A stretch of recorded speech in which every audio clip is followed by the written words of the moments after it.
I'm here today to share with you an extraordinary journey, extraordinarily rewarding journey actually, which brought me into training rats to save human lives by detecting landmines and tuberculosis. As a child, I had two passions. One was a passion for rodents. I had all kinds of rats, mice, hamsters, gerbils, squirrels, you name it, I bred it and I sold them to pet shops. I also had a passion for Africa. Growing up in a multicultural environment, we had African students in the house and I learned about their stories. So different background, dependency on imported know-how, goods, services, exuberant cultural diversity. Africa was truly fascinating for me. I became an industrial engineer, engineering product development, and I focused on appropriate detection technologies. Actually, first appropriate technologies for developing countries.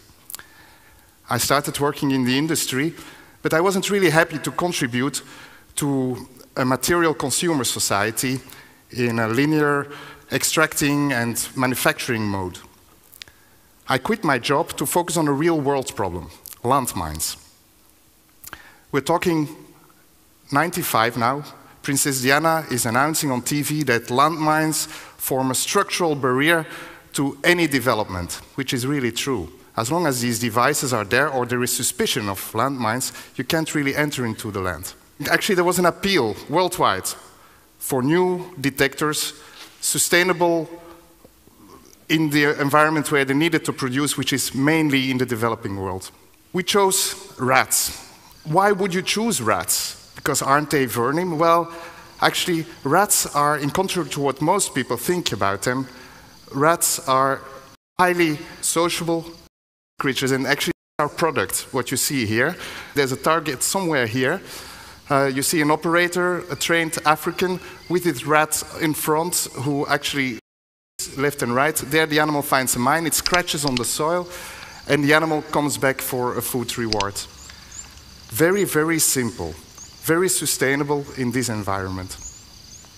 Here the animal gets its food reward, and that's how it works. Very, very simple. Now, why would you use rats? Rats have been used since the 50s last century in all kinds of experiments.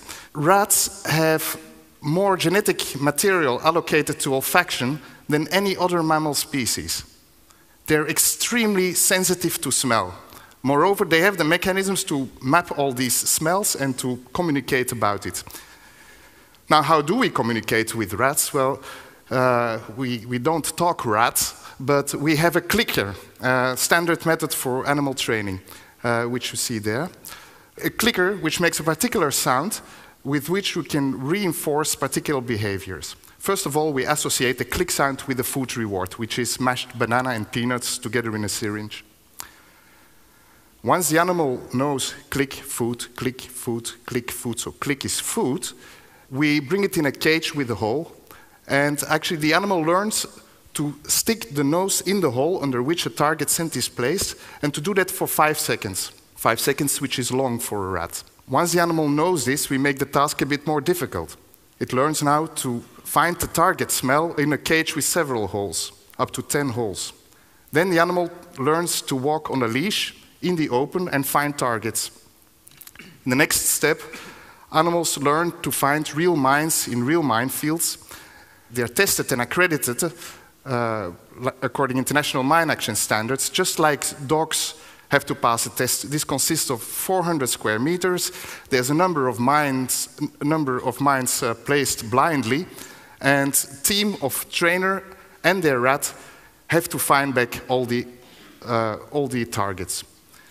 If the animal does that, it gets a license as an accredited animal to be operational in the field. Just like dogs, by the way.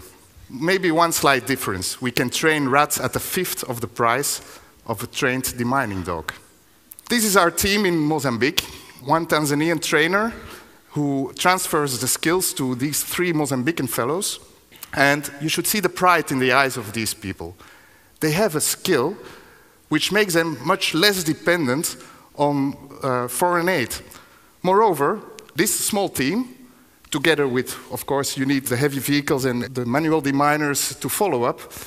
But with this small investment in a rat capacity, we have demonstrated in Mozambique that we can reduce the cost price per square meter up to 60% of what is currently normal.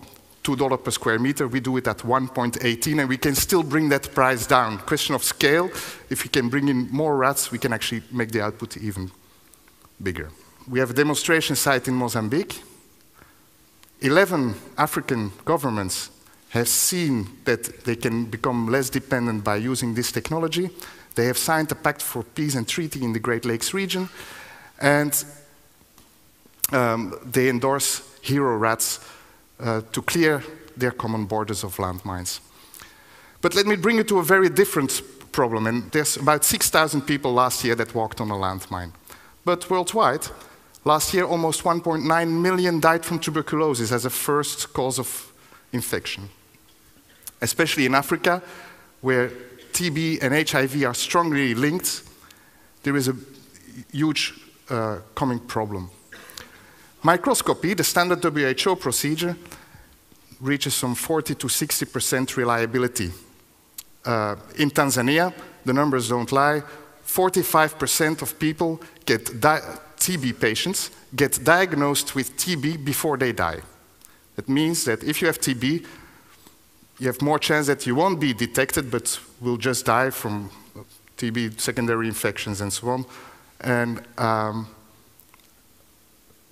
if, however, you're detected very early, diagnosed early, treatment can start, and even in HIV positives, it makes sense. You can actually cure TB even in HIV positives. So, in our common language, Dutch, the name for TB is tering, which etymologically refers to the smell of tar.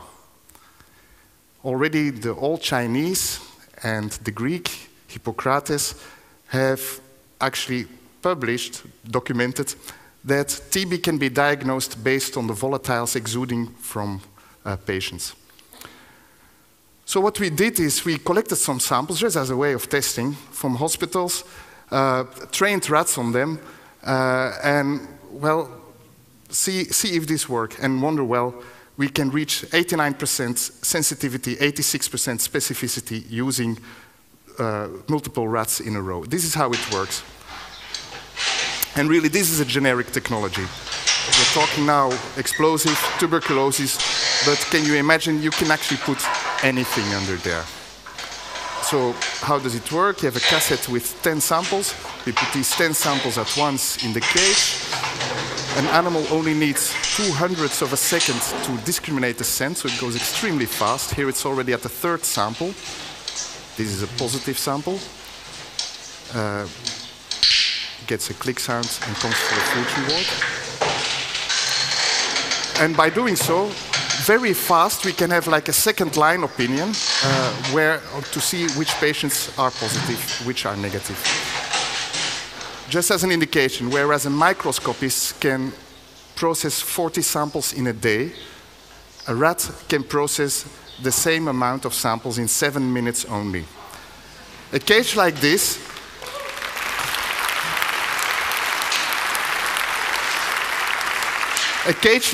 provided that you have rats, and we have now currently 25 tuberculosis rats, a cage like this operating throughout the day can process 1,680 samples.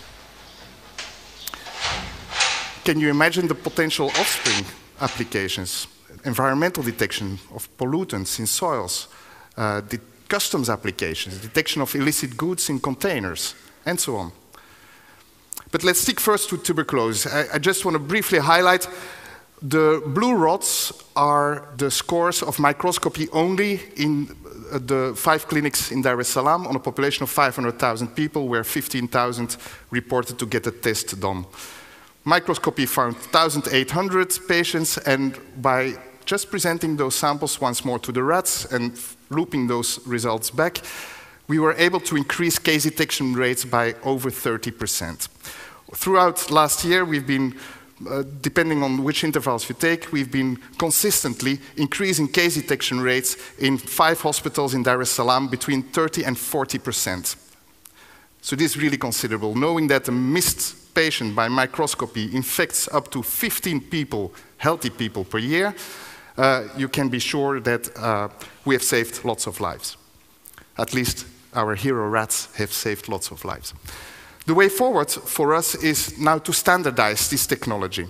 And there are simple things, like for instance, we have a small laser in the sniffer hole where the animal has to stick for 5 seconds, so to standardize this, also to standardize the pellets, the food rewards, and to semi-automate this in order to replicate this on a much larger scale and affect lives of many more people. To conclude, there are also other applications at the horizon. Here is a first prototype of our camera rat, which is a rat with a rat backpack. With a camera, it can go under rubble to detect for victims after earthquake and so on. This is in a prototype stage. We don't have a working system here yet. To conclude, I would actually like to say, you may think this is about rats, this project, but in the end it is about people. It is about empowering vulnerable communities to tackle difficult, expensive and dangerous humanitarian detection tasks, and doing that with a local resource plenty available. So something completely different is to keep on challenging your perception about the resources surrounding you, whether they are environmental, technological, animal, or human. And to respectfully harmonize with them in order to foster a sustainable world. Thank you very much.